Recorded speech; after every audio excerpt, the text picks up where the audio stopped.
Bueno, estamos al aire. ¿Por qué volvió Amodio? Saludos, Milano. Saludo a la doctora Milano, oyente fiel del programa.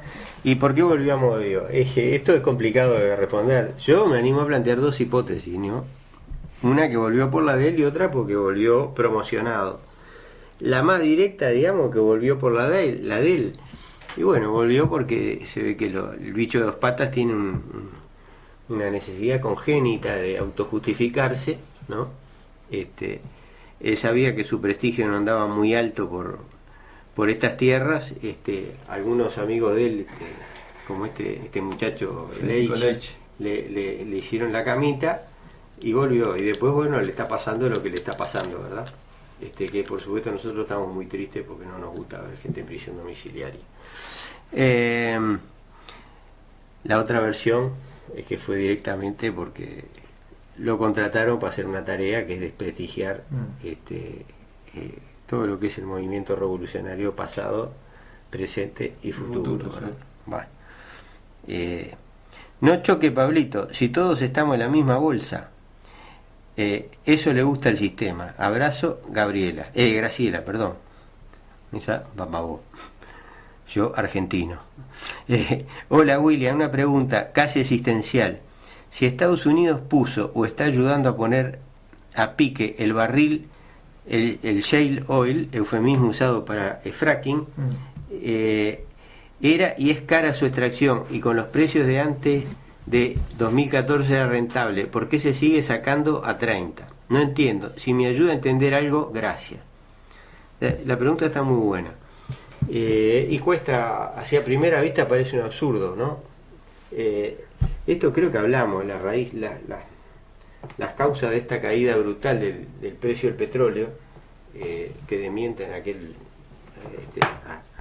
el exdirector de energía Ramón Mente, que decía que nadie decía que el petróleo iba a caer, el petróleo no iba a bajar nunca más, solo iba a subir. Bueno, nosotros la esencia, el sustrato económico de la caída del precio del petróleo es un proceso que se conoce como ciclo de los commodities, en el cual un commodity aumenta su precio, en la medida que empieza a aumentar su precio y ese aumento de precio se sostiene en el tiempo, se empiezan a crear nuevas capacidades productivas, en este caso extractivas. El petróleo no se produce, se extrae. Se empieza a invertir en tecnología, se empiezan a buscar nuevas fuentes de petróleo, a perforar lugares que antes no se perforaban, capas, lugares mar a grandes profundidades, a buscar petróleo de esquisto, que es el petróleo que quedó atrapado en las rocas, que hay que romper las rocas, es los famosos shale, y el procedimiento es el fracking.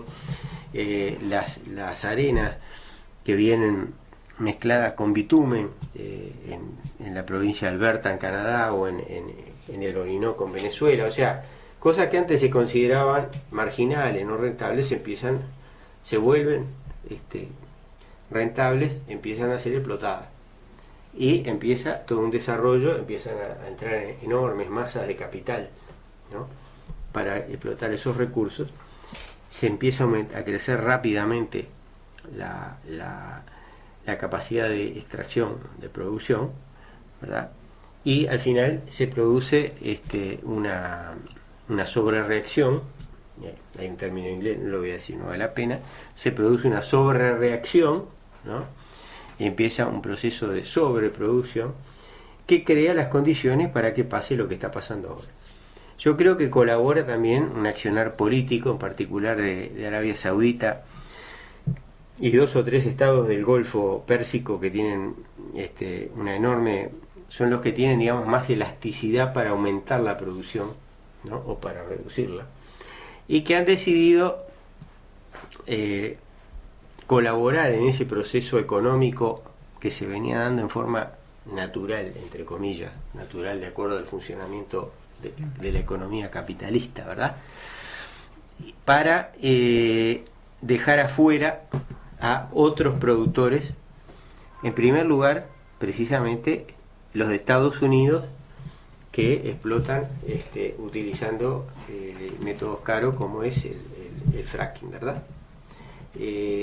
Pero se han encontrado con un problema, ¿no? Que esta explotación de Estados Unidos ha sido más resiliente de lo que yo pensaba, o sea, ha resistido más tiempo. La caída del precio en petróleo empieza a mediados del año 2014, si mal no recuerdo, en julio de 2014, ¿verdad? O sea que llevamos ya más de un año y medio, vamos para 2 años de caída, y la caída se mantiene, ¿no? Tocamos nuevos mínimos, bueno, el otro día subió un 12%, pero bueno, el Texas llegó a $26, el Brent llegó a alrededor de 28, ¿verdad? Niveles realmente increíblemente bajos. Yo creo que nadie hace un par de años hubiera dicho que esto podía llegar a pasar. Si alguien lo dijo, lo tildaban de loco, ¿verdad? No, está pasando, lo estamos viendo. Ahora, ¿qué pasa? Como venía diciendo, ¿no?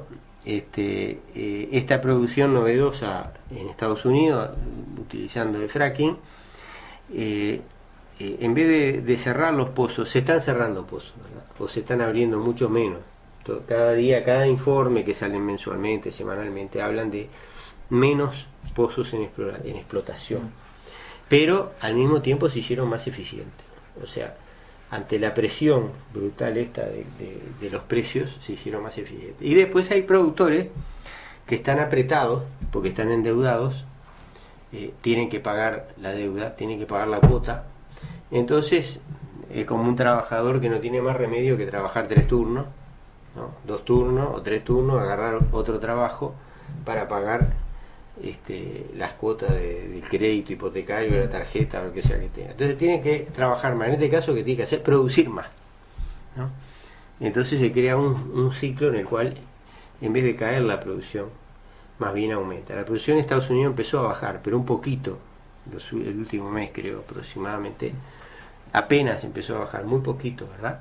Después que Estados Unidos, la producción aumentó de 5 millones y pico de barriles diarios en el año, cuando empieza todo este fenómeno del masivo del fracking, alrededor del año 2008, 2009, si mal no recuerdo, y alcanza, están en más de 9 millones de barriles diarios.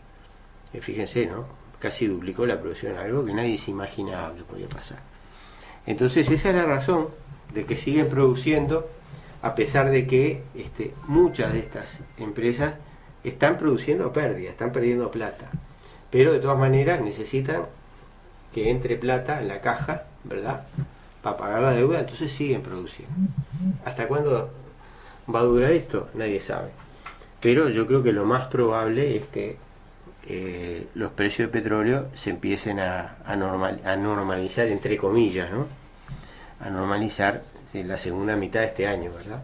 Y tengan una subida, difícilmente vuelvan rápidamente al orden de los $100 que se mantuvieron, el barril que se mantuvieron desde 2011 hasta 2014, pero sí que estos precios del entorno de 30 difícilmente se mantengan. En el interín es posible que haya otra caída y que bajen a 20, ojo, eso nadie lo sabe, pero la tendencia general, la gente que yo leo, ¿no? Esto hay gente muy especializada, opina eso. Dale. ¿Cuál es el precio del costo promedio de producción mundial de extracción de petróleo? No sé. No el de fracking, porque se habla de unos $20, de ahí algo para abajo. Sí, de fracking, como dijiste vos, va a pérdida. Mira, no sé, posiblemente, sí. El precio el costo de extracción es muy variable, ¿no? O sea, muy variable. Arabia Saudita debe tener costo de, no sé, 6, 7 dólares, 8 dólares el barril. 8 dólares el barril. Otros tienen costos más altos. Y después, por supuesto, están los petróleos, vamos a llamarlo de alguna manera, extremos, ¿no? El presal de Brasil, las arenas bituminosas, el fracking, que tienen costos mucho más elevados. Algunos dicen que estos de Estados Unidos tendrían que estar en el entorno de los 40, 50 dólares para empatar, ¿no?, con el fracking. Pero el fracking tampoco es homogéneo. En Estados Unidos hay varias cuencas que son grandes, ¿no? Y todas ellas tienen costos de extracción diferentes. pues no es un fenómeno uniforme, es un fenómeno extraordinariamente localizado. Tenés que analizar tal cuenca, bueno, el Bakken tiene tal costo de tracción, el Iglefort tiene otro costo de tracción, todas tienen costos distintos. Porque además no solo el costo de extracción, tienen oleoducto, no tienen oleoducto, y bueno, está todo el tema del gas, ¿no? Que está anexo. Y cuando llegas el costo ese de producción, la ganancia y el valor del flete también, ¿no? Por supuesto. Eso incide en el precio. Sí, pero sí, en este momento los precios son más bien lo que fijan los compradores que los vendedores, ¿no? O sea, aparte de otro tema, se está amontonando cada vez más petróleo. En Estados Unidos se está a muy poco tiempo de llegar a que se llenen todos los depósitos. O sea, se extrae y el consumo es inferior. La demanda se estima que la demanda mundial es 1,4 millones de barriles diarios, inferior a la oferta, o sea, a la producción. Entonces, ¿qué pasa? Se está acumulando petróleo. Hay un fenómeno ahí con lo futuro que no voy a entrar en eso porque es un poco complicado, ¿no? La relación que hay entre los precios futuros y el precio actual, que hace que convenga al que puede, ¿no? Comprar barcos de gran tonelaje, ¿no? Los barcos petroleros estos que tienen más de 100.000 toneladas, comprar barcos, llenarlos de petróleo y esperar que venga el vencimiento de esos futuros, y pagar con el petróleo. Entonces hay grandes empresas que se dedican una de ellas, Trafigura, esta que participó en el negocio de ANCAP con Petroecuador. Hacen eso, alquilan barcos y hacen se hace un análisis de costos, bueno, cuánto vale el alquiler diario del barco, cuál es el precio del petróleo al contado hoy en el mercado, cuál va a ser el precio futuro dentro de 90 días, entonces alquilan el barco o lo compran. Alquilan el barco, compran el petróleo, lo llenan de petróleo y esperan el vencimiento del negocio y hacen una diferencia. Pero se están llenando todos los barcos que hay en la vuelta, los que no se usan para el transporte se están llenando, porque claro, a medida que progresa. Ahora, esto se va a dar vuelta, lo más probable. Hay otro fenómeno, muy interesante, porque hay otra tesis, y una tesis que le han dicho nada más ni nada menos que al-Naimi, que es el ministro saudita del petróleo. Fíjate que nene, ¿no? ¿Qué dijo al-Naimi? Bueno, al-Naimi dijo que el mundo está abocado al fin de la era del petróleo. O sea, el tema del calentamiento global, del cual lentamente el bicho de dos patas va tomando conciencia, ¿no? El desastre ambiental al que nos estamos abocando, ese es uno de los temas. Hay otro lote de temas, ¿no? Ese es uno de los temas. El desastre ambiental al que nos estamos abocando ha hecho que evidentemente hay una reacción, ¿no? Estuvo esta conferencia en París que si bien no fijó metas estrictas, sobre todo no fijó un mecanismo de sanción para los incumplidores, pero de todas maneras es indudable que en todo el mundo se está yendo hacia el fomento de las energías renovables y lo más importante, yo diría, ¿no? Porque el bicho de los patas es como la ratita aquella que habían hecho en biofísica en mis épocas de facultad, que apretaba el pedal cuando tenía un circuito electrónico conectado al centro del placer, ¿viste? Entonces la ponía en la jaula y se apretaba un pedal, le daba un toque eléctrico ahí, entonces la ratita empezaba a apretar el pedal y se moría de hambre apretando el pedal porque cada vez que apretaba le daba un estímulo de placer. Bueno, el bicho de los patas, que es un poco así, pero con el tema de la plata, más que con el placer, a pesar de eso se está dando cuenta de que la cosa está... desde el punto de vista de la plata, los costos de la energía de solar fotovoltaica en particular ya han bajado muchísimo, ¿no? Cuando yo empecé a seguir este tema hace unos 3 años más o menos, y el vatio pico, no voy a explicar lo que es porque a ver que se va el programa, pero la medida estándar, digamos, de precio de los paneles solares andaba por el $1.50, ¿no? Hoy está en 0,5. O sea, se redujo a la tercera parte en poquitos años. El costo de la energía, de capturar energía eólica, los molinos también ha bajado sustantivamente, no en una forma tan dramática, pero ha bajado sustantivamente. El costo de las baterías, de los sistemas de almacenaje, también está bajando muy rápidamente. La calidad de los equipos, se está adquiriendo conocimiento, ¿verdad? Porque los paneles solares es una cosa que dice que duran 20 años, pero efectivamente, quién sabe si van a durar 20 años, ¿verdad? Hay pocos ejemplos de paneles que estén instalados hace más de 20 años, o sea, pero todo eso se va acumulando un conocimiento, se va desarrollando tecnología y los costos bajan permanentemente. Entonces ya estamos en un momento en que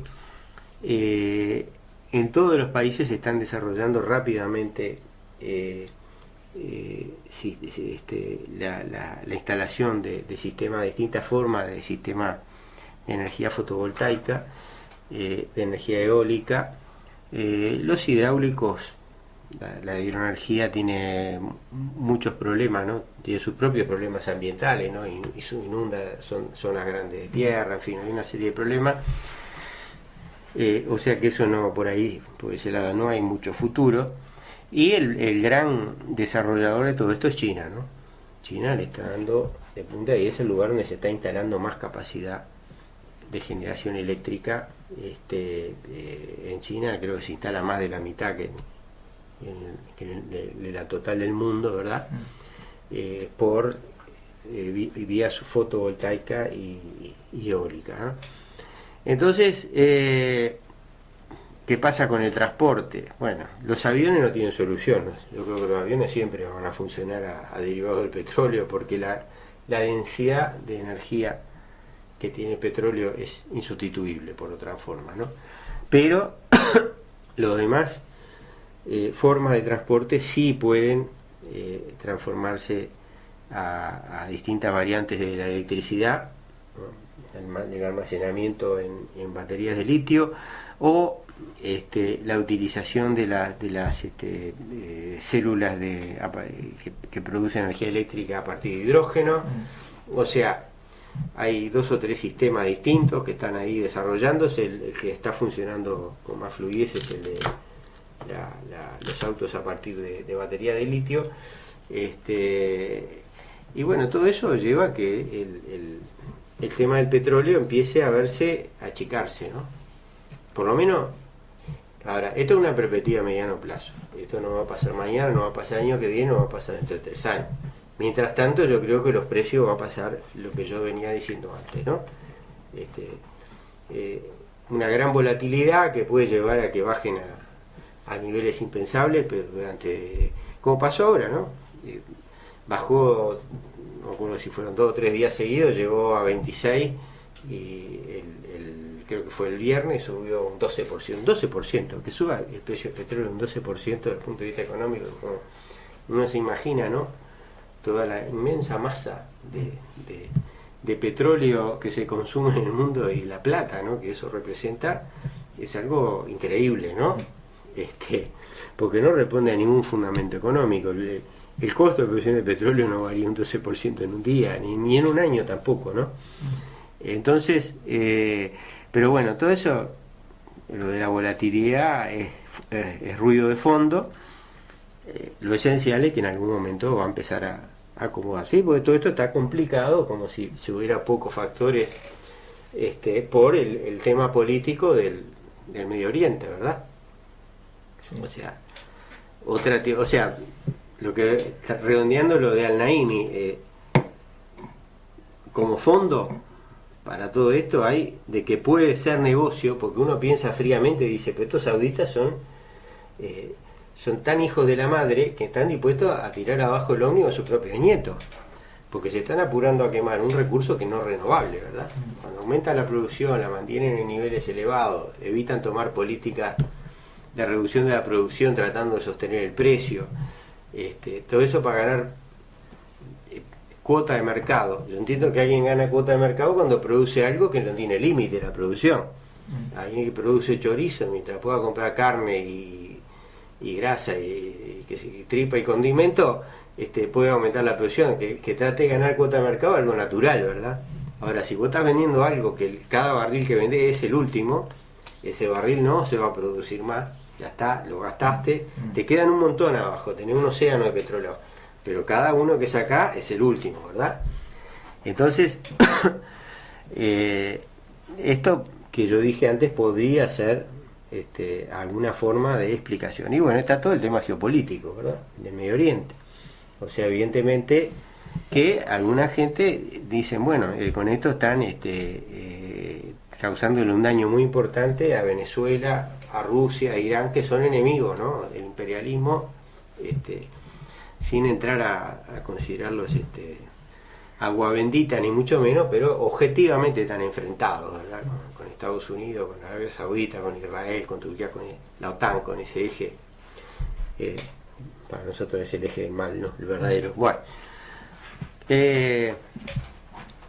decía que están enfrentados con eso, y bajar el petróleo es una forma de provocarles un daño, ¿no? En el caso de Brasil es evidente que ha influido para dañar, por más que Dilma, yo qué sé, expuso a un neoliberal como Levy de ministro de Economía, pero bueno, pero el caso más claro, ¿no?, de Venezuela ya están haciendo polvo, ¿no?, con la caída del precio del petróleo.